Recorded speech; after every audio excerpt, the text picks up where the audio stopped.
శ్రీ శ్రీ పరమహంస యోగానంద గారి మానవుడి నిత్యాన్వేషణ, రోజువారీ జీవితంలో భగవంతుణ్ణి అనుభవంలోకి తెచ్చుకోవడం మీద ప్రసంగాల వ్యాసాల కూర్పులోని 27వ ప్రసంగం, పునర్జన్మను శాస్త్రీయంగా నిరూపించవచ్చు.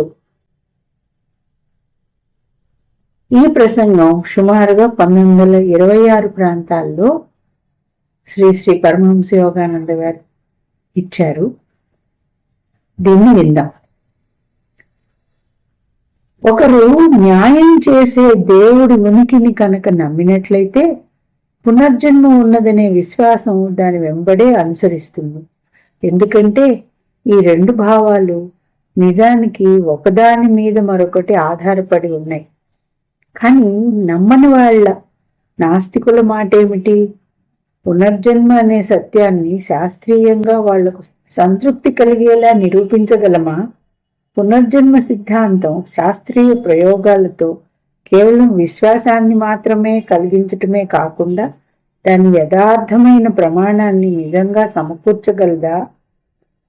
భౌతిక శాస్త్రవేత్తలు భగవంతుడి ఉనికిని గురించిన నిజమైన ప్రమాణాన్ని తాము కనుక్కోలేదని, కాబట్టి పునర్జన్మ ద్వారా అన్ని జీవాలకు సమానమైన అభివృద్ధి పొందే అవకాశాలను ఇచ్చే ఆయన న్యాయమైన నియమాన్ని గురించిన ఏ విధమైన ప్రమాణాన్ని ఇవ్వలేమని అంటారు. అలాంటి శాస్త్రవేత్తలకు అమాయకులైన పసిబిడ్డలు పడే కష్టాలు, జీవితంలోని ఇతర అసమానతలు వివరించరానివిగా, న్యాయమైన సృష్టికర్త లేడు అనిపిస్తాయి.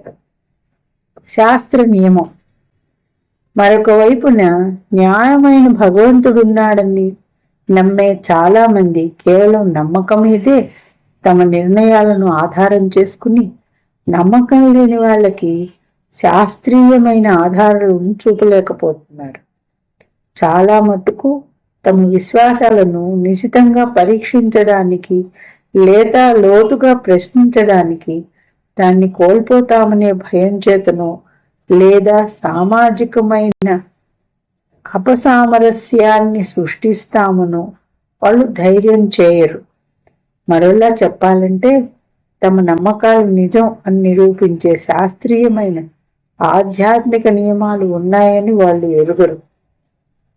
భౌతిక సత్యాలను కనుక్కోవడానికి భౌతిక శాస్త్రవేత్త ఉపయోగించే పద్ధతుల రీతిలో ఆధ్యాత్మిక నియమాలను పరిశీలించడానికి అలాంటి పద్ధతులనే ఎందుకు ఉపయోగించకూడదు?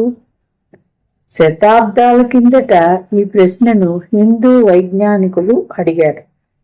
దానికి సమాధానం కనుక్కొని ప్రయత్నించటానికి వాళ్ళు నడుం బిగించారు. వాళ్ళ ప్రయోగాలు శాస్త్రీయ పద్ధతుల రూపంలో ఫలితాలనిచ్చాయి. ఈ శాస్త్రీయ పద్ధతులను అనుసరించిన వాళ్ళెవరైనా ఆధ్యాత్మిక నియమాల యథార్థతను కనుక్కోవచ్చని తేల్చాయి.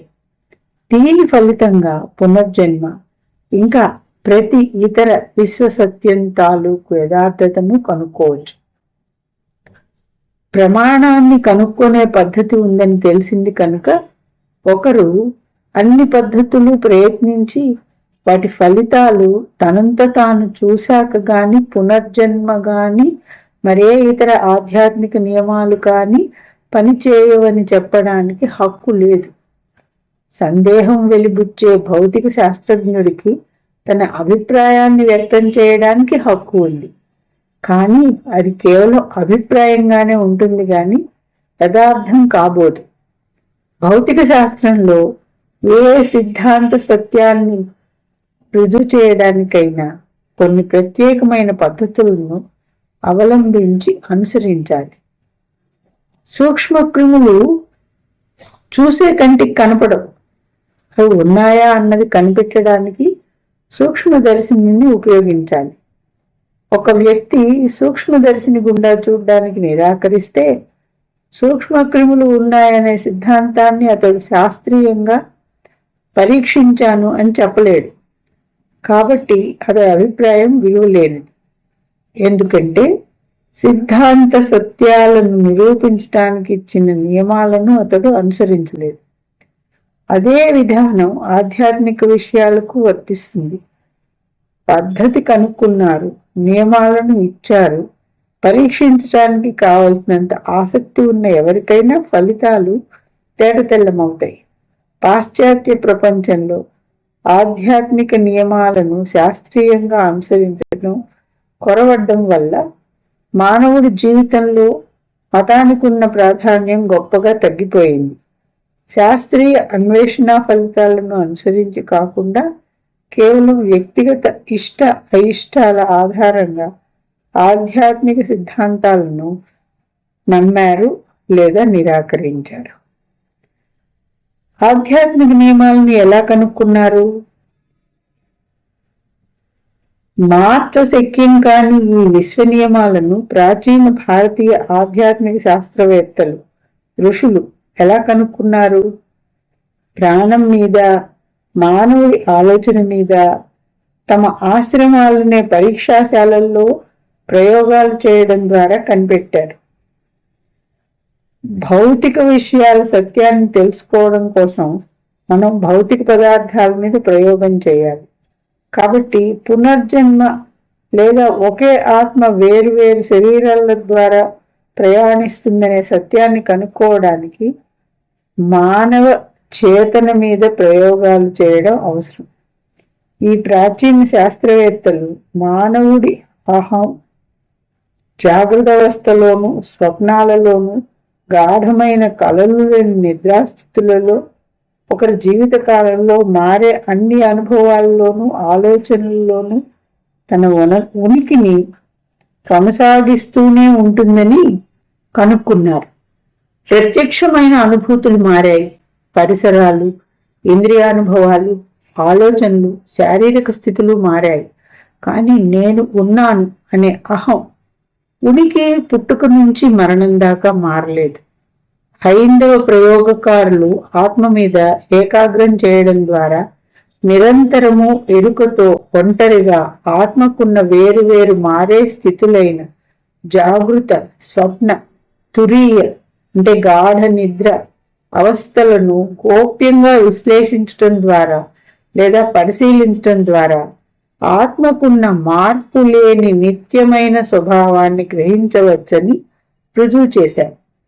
సాధారణంగా ఒకరు తాము మెలకువలో ఉన్న స్థితిని, అప్పుడప్పుడు తమ స్వప్న స్థితిని కూడా తెలుసుకునే ఉంటారు. కలగంటున్నప్పుడు తాను కలగంటున్నానని ఒక వ్యక్తి ఎరిగే ఉండటం అసాధారణమేమీ కాదు.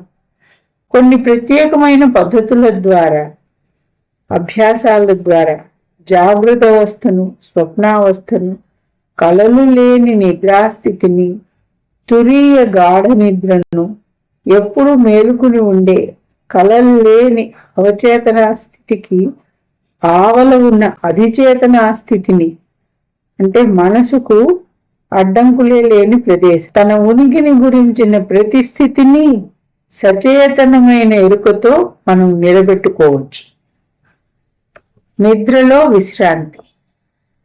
నిద్రలో చాలక, గ్రాహక, మోటార్ అండ్ సెన్సరీ నాడుల నుంచి ప్రాణశక్తి అనైచ్ఛికంగా ఇన్వాలంటరీగా విరామం పొందుతుంది. అభ్యాసం ద్వారా ఇచ్ఛానుసారంగా ఈ విశ్రాంతిని జాగ్రత్త అవస్థలోనూ పొందవచ్చు. చావు అనే గొప్ప నిద్రలో వెనుబాము నుంచి, గుండె నుంచి ప్రాణశక్తి పూర్తిగా విశ్రాంతి తీసుకుంటుంది. గాఢమైన ధ్యానం ద్వారా ఈ సంపూర్ణమైన విశ్రాంతిని జాగ్రత్త అవస్థలో ఎరుకతో కలిగించవచ్చు. వేరే మాటల్లో చెప్పాలంటే అసంకల్పితంగా చేసే పనులన్నింటినీ బుద్ధిపూర్వకంగా తెలివి కలిగి అభ్యాసం ద్వారా చేయవచ్చు. వివిధ మార్గాల ద్వారా చాలక, గ్రాహక నాడుల ద్వారా బాహ్య వ్యక్తీకరణ చేసే మానవ శరీరం అనే బల్బు నుంచి ప్రాణం అనే విద్యుత్ శక్తి వెనక్కి మళ్ళడమే మరణం అని ప్రాచీన భారతీయ ఋషులు విశ్లేషించారు. పగిలిపోయిన బల్బు నుండి బయటకు వచ్చిన విద్యుత్ శక్తి ఏ విధంగా చనిపోదో అదే విధంగా ప్రాణశక్తి కూడా అనైచ్ఛికంగా నాడుల నుంచి విరమణ చెందినప్పుడు నాశనం కాదు, శక్తి చనిపోదు. మరణం అనే సందర్భంలో అది విశ్వశక్తిలోకి కలవడానికి బయటకు వస్తుంది. ప్రాణశక్తి ప్రవాహాన్ని వెనక్కి తీసుకోవడం. నిద్రలో చేతనా మనస్సు పనిచేయడం మానేస్తుంది. ప్రాణశక్తి తాత్కాలికంగా నరాల నుండి వెనక్కి మళ్ళింది. మరణంలో మానవ చైతన్యం శాశ్వతంగా తనను తాను శరీరం ద్వారా వ్యక్తం చేసుకోవటం మానేస్తుంది. ఇది ఎలాంటిదంటే, ఒకరికి పక్షవాతం ఉన్న చేయి ఉంటే మానసికంగా అతడికి చెయ్యి ఉందనేది తెలుసు, కానీ దాని ద్వారా పని చేయలేడు. ఒక పురోహితుడు డోలాయమాన చైతన్య స్థితిలో పడ్డ సందర్భం ఒకటి వైద్య శాస్త్రపు రికార్డుల్లో నమోదైంది. చూడ్డానికి చనిపోయినట్టుగా కనబడుతున్న అతన్ని చూసి ప్రతి ఒక్కరూ సంతాపం వ్యక్తం చేస్తున్నట్లుగా అతడు వింటున్నాడు. కానీ భౌతిక అవయవాల ద్వారా తన చైతన్యాన్ని, తాను బతికి ఉన్నానని అతడు వ్యక్తం చేసుకోలేకపోయాడు. అతడి శరీరమైన మోటారు పనిచేయడం మానేసింది. అతడిచ్చే మానసిక ఆజ్ఞలకి ప్రతిస్పందించడానికి నిరాకరించింది. ఈ విధమైన స్థితిలో అతడు 24 గంటలు గడిపాక కూర్చోడానికి తీసుకుపోబోయే సమయంలో అతడు గొప్ప ప్రయత్నం చేసి కదలగలిగాడు. ఈ సందర్భంలో శరీరం నిర్జీవంగా ఉన్నట్టుగా కనబడుతున్నప్పటికీ నిరంతరం ఎరుకతో ఉన్న నేనును లేదా వ్యక్తిత్వ తాదాత్మ్యాన్ని వివరిస్తుంది. ఋషులు శక్తిని, చైతన్యాన్ని శరీరం నుంచి ఎరుకతో విడిపడేటట్టు చేయడం నేర్చుకోవాలని బోధిస్తారు. ఎరుకతో నిద్రాస్థితిని చూడాలి. వెనుగాము నుంచి, గుండె నుంచి సచేతనంగా శక్తిని వెనుకకు మళ్లించటం అభ్యాసం చేయాలి. ఆ విధంగా అతడు మృత్యువు తనకి తెలియకుండా, తనకు ఇష్టం లేకుండా బలవంతంగా చేసే పనిని ఎరుకతో చేయడం నేర్చుకుంటాడు. ఇక్కడ ఫుట్ నోట్లో ఈ విధంగా ఉంది ఈ ఎరుకతో చేయడం గురించి. ప్రాణశక్తి మెడుల్లా దగ్గర శరీరంలో ప్రవేశిస్తుంది. అది సెరిబ్రమ్ అనే రిజర్వాయర్ సహస్రారంలో నిలువయి, తర్వాత అక్కడి నుండి వెనుగాములో ఉన్న 5 ఇతర ప్రాణ చేతనా కేంద్రాలకు, చక్రాలకు పంపిణీ అవుతుంది. అక్కడి నుండి జ్ఞానేంద్రియాలకు, శరీరంలోని అన్ని ఇతర భాగాలకు పంపిణీ అవుతుంది. మరణంలో ప్రాణశక్తి తిరిగి వెనుగాములోకి విరమణ అయి అక్కడి నుంచి మెడుల్లా ద్వారా తిరుగు లేకుండా శరీరాన్ని వదిలేస్తుంది. నిపుణుడైన యోగి బుద్ధిపూర్వకంగా ఎరుకతో ప్రాణశక్తిని శరీరం నుంచి, ఇంద్రియాల నుంచి వెనుగాములోకి వెనుకకు మరల్చి దివ్య అనుభూతులకు, భావనలతో కూడే అత్యున్నత కేంద్రాలకు పైకి పంపడానికి నిర్దేశిస్తాడు. అక్కడ తాను చనిపోయానని ఆనందంతో ఎరిగి కేవలం శరీర చేతనకే పరిమితమైన ఇంద్రియ భ్రాంతుల నుంచి విముక్తి పొందుతాడు. ఒక ఆశ్చర్యకరమైన దృష్టాంతం. ఫ్రెంచ్, యూరోపియన్ వైద్యుల రికార్డుల్లో భారతదేశపు రాజు రంజిత్ సింగ్ గారి ఆస్థానంలోని సాధు హరిదాస్ అనే వ్యక్తిని గురించి ఒక దృష్టాంతం నమోదై ఉంది. హరిదాసు తన శరీరం నుండి ప్రాణశక్తిని, చేతనను విడదీయగలిగాడు. కొన్ని నెలల తరువాత ఆ రెండింటినీ తిరిగి కలపగలిగాడు. అతడి శరీరాన్ని భూమి లోపల పాతిపెట్టారు. ఆ ప్రదేశం మీద రేయింబవళ్ళు నెలల తరబడి కాపలా పెట్టారు. అనుకున్న సమయం గడిచాక అతడి శరీరాన్ని భూమి నుంచి బయటికి తీశారు. యూరోపియన్ వైద్యులు శరీరాన్ని పరీక్షించి మరణించాడని నిర్ధారణ చేశారు. ఏది ఏమైనా కొద్ది నిమిషాల తర్వాత ఆయన కళ్ళు తెరిచాడు. తన శరీరపు చర్యలన్నింటి మీద తిరిగి నియంత్రణ తెచ్చుకున్నాడు. ఇంకా అనేక సంవత్సరాలు బతికాడు. అభ్యాసం ద్వారా తన శరీరానికి, మనస్సుకు సంబంధించిన అన్ని అసంకల్పిత చర్యలన్నింటి మీద అతడు నియంత్రణ సంపాదించాడు. ఆయన విశ్వ నియమాల సత్యాన్ని తెలుసుకోవడానికి విధించిన పద్ధతులతో ప్రయోగం చేసిన ఒక ఆధ్యాత్మిక శాస్త్రవేత్త. దాని ఫలితంగా వ్యక్తిత్వం మార్పు లేనిదనే సిద్ధాంతాన్ని, ప్రాణ నియమానికున్న నిత్యమైన స్వభావాన్ని వివరించగలిగే స్థితికి వచ్చాడు. ఎవరైతే పునర్జన్మ సిద్ధాంతకు శాస్త్రీయ సత్యాన్ని తమకు తాము నిరూపించుకోవాలని కోరతారో వాళ్ళు ముందుగా మరణం తర్వాత కూడా చేతన నిరంతరాయంగా ఉంటుందనే నియమాన్ని, ఆత్మను శరీరం నుంచి సచేతనగా విడదీయడం అనే కళను నేర్చుకోవడం ద్వారా తమకు తాము నిరూపించుకోవాలి. ఇక్కడ ఫుట్ నోట్లో ఈ విధంగా రాసుకోండి. జీవితం పైన మరణం పైన ఉన్న ఆధిపత్యాన్ని క్రైస్తవ మార్మికుడు సెయింట్ పాల్ అర్థం చేసుకుని నిరూపించాడు. ఆయన అన్నాడు, నేను ప్రతిరోజు మరణిస్తాను. కొరింథియన్లు 15:3 బైబిల్. దీన్ని అనేక శతాబ్దాల కిందట హైందవ వైజ్ఞానికులు ఇచ్చిన నియమాలను అనుసరించడం ద్వారా చేయవచ్చు. నిద్రలో ఉన్నప్పుడు ఎరుకతో ఉండడం, సంకల్పానుసారంగా కలలు కనే సామర్థ్యాన్ని కలిగి ఉండడం, నిద్రలో లాగా ఎరుక లేకుండా చేస్తున్నట్లుగా కాకుండా పంచేంద్రియాలను తెలివి కలిగి విడదీయడం, గుండె కొట్టుకోవడాన్ని నియంత్రించడం, అంటే ఎరుకతో చావును అనుభవంలోకి తెచ్చుకోవడం లేదా శరీరం డోలాయమానంగా ఉన్న చేతనా స్థితికి చేతన స్తబ్దంగా ఉండడం కాదు. ఇది అధిచేతన ఉన్నత స్థితులలో ఉన్నప్పుడు జరుగుతుంది. ఈ 4 నేర్చుకోండి.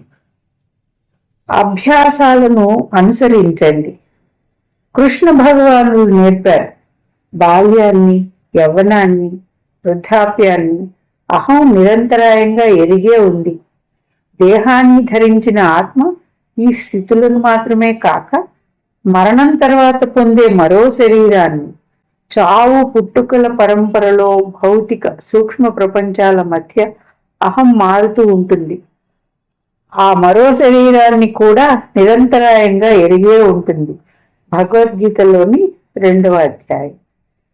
పైన పేర్కొన్న 4 స్థితులకు దారి తీసే అభ్యాసాలను అనుసరించటం ద్వారా మనం అన్ని చేతనా స్థితులలోనూ అహాన్ని అనుసరించవచ్చు. మనం దాన్ని సచేతనంగా చావు గుండా, అంతరిక్షం గుండా, ఇతర శరీరాల్లో లేదా ఇతర ప్రపంచాల్లోనూ అనుసరించవచ్చు. ఈ విషయాన్ని తెలుసుకోని వాళ్ళు తమ వ్యక్తిత్వ తాదాత్మ్య స్థితిని, ఎరుకను లేదా చైతన్యాన్ని చావు అనే గొప్ప నిద్రలో నిలుపుకోలేరు. తద్వారా తమ ఏదేని పూర్వపు స్థితిని జ్ఞాపకం ఉంచుకోలేరు లేదా కనీసం ఒక జీవితంలోని గాఢ నిద్రా స్థితులను కూడా గుర్తుంచుకోలేరు. ఈ నియమాలతో ప్రయోగం చేసి అమూల్యమైన, నిరూపించదగిన ఈ జ్ఞానాన్ని ప్రపంచానికి ఇచ్చిన ప్రాచీన హిందూ శాస్త్రవేత్తల పద్ధతులను అనుసరించడం ద్వారా ఒక పునర్జన్మలోని శాస్త్రీయ సత్యాన్ని, ఇంకా అన్ని ఇతర నిత్యమైన వాస్తవాలను తెలుసుకోవచ్చు. పునర్జన్మను శాస్త్రీయంగా నిరూపించవచ్చు అనే ఈ ప్రసంగం ఇంతటితో సమాప్తం. యస్మాన్నోద్విజతే లోకో లోకాన్నోద్విజతే చ యః హర్షామర్ష భయోద్వేగ